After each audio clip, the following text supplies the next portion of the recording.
करेंगे उनको ढेरों शुभकामनाएं देंगे। वो खुश रहे, स्वस्थ रहे, मस्त रहे, तंदुरुस्त रहे, कुशल रहे, सफल रहे।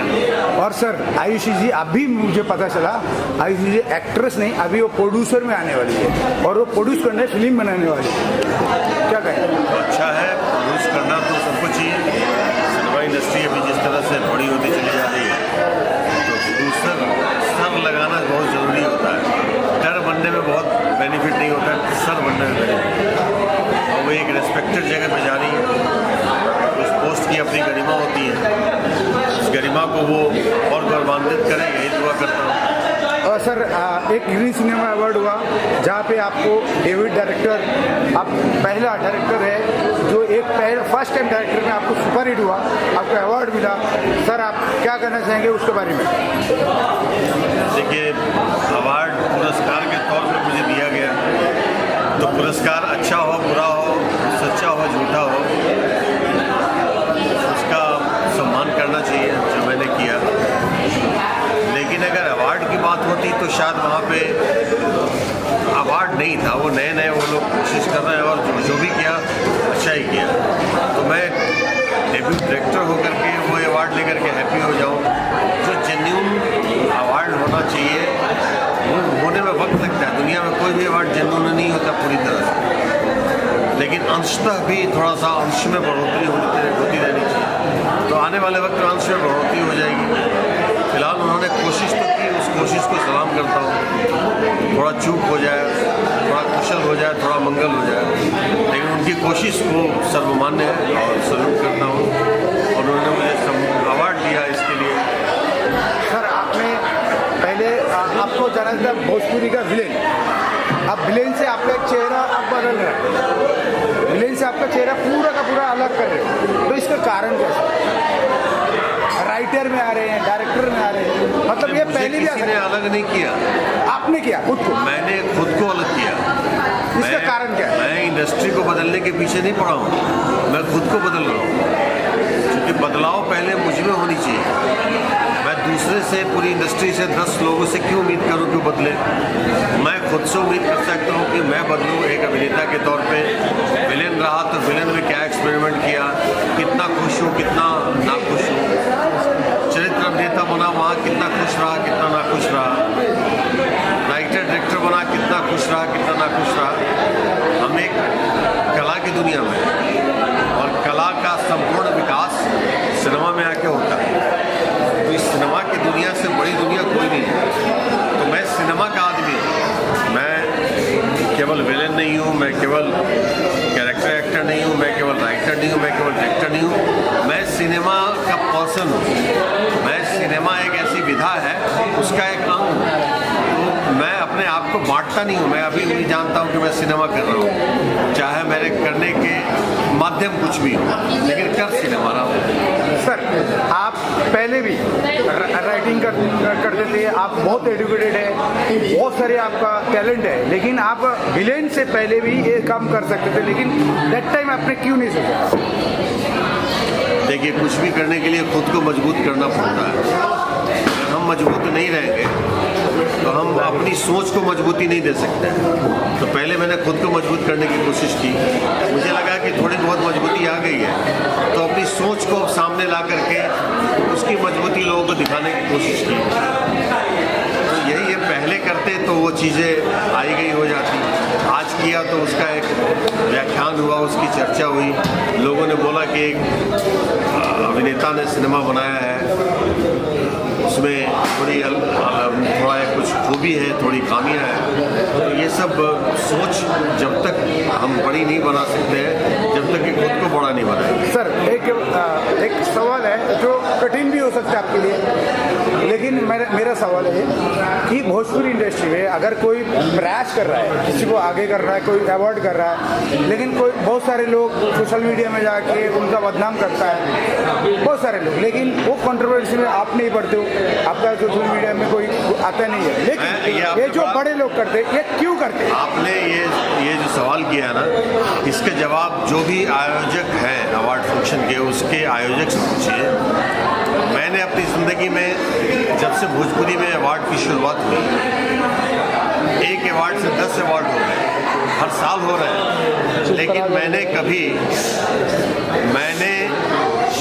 एक अभिनेता के तहत मुझे आज तक हर साल हर अवार्ड फंक्शन में अवार्ड मिले। मैंने आज तक कभी पूछा नहीं कि भाई तुम मुझे बुला रहे हो, तुम मुझे क्या दे रहे हो।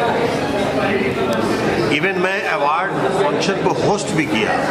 होस्ट करते समय तक मुझे नहीं मालूम होता है कि मुझे अवार्ड इस सेगमेंट में मिला देने जाना है। और यही नहीं, मुझे जब लगा कि ये अवार्ड गलती से दे दिया है, मुझे इससे ज़्यादा डिजर्व मेरी इंडस्ट्री में कोई और किरदार करता है, कोई और अभिनेता करता है, तो मैंने वो अवार्ड 3 टाइम उस अवार्ड को मैं अपने नाम की जगह दूसरे के नाम पे डाला और सम्मानित मैंने उस आदमी को अवार्ड भी दिया।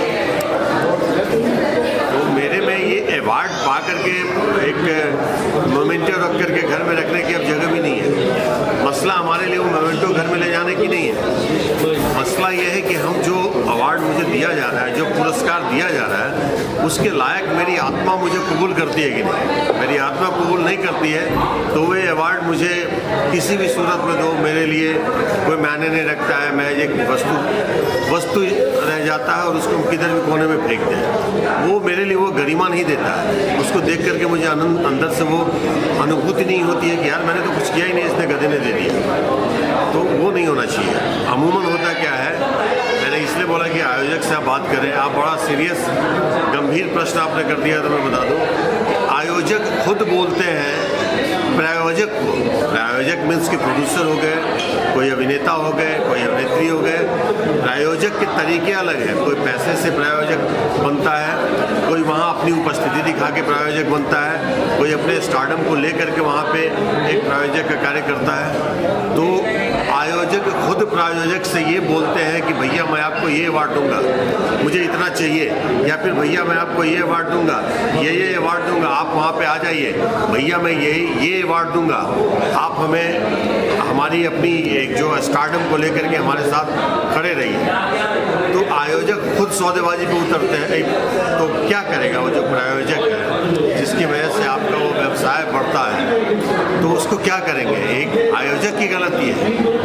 आयोजक तो चलो उस अवार्ड फंक्शन को एक स्टेबल करने के लिए, उसको एक सक्सेस करने के लिए, उस प्लेटफॉर्म की कीमत के लिए लोगों से योगदान मांगते हैं। लेकिन जो वहाँ प्रायोजक बन करके या तो कोई प्रोड्यूसर जाए, कोई कंपनी जाए, कोई स्टार जाए, कोई हीरो जाए, हीरोइन जाए, विलन जाए, XYZ जो भी जाए, वो शर्त रखते हैं और उस शर्त के बाद आप उसको बताते हैं कि मैं ये अवार्ड तुमको दूंगा, और उसी समय उसको आप उसके साथ दुर्व्यवहार कर देते हैं। वो उस पुरस्कार का सम्मान होता है, तुम उसको स्वीकार कर लेते हो, आ जाते हो, तो कभी भी न्याय अवार्ड फंक्शन में नहीं हो पाएगा।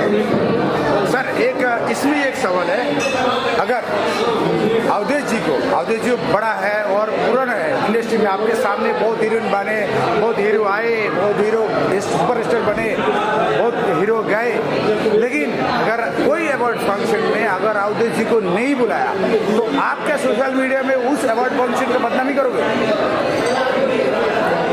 नहीं, अमूमन हुआ तो नहीं है मेरे साथ ऐसा कि मुझे नहीं बुलाया।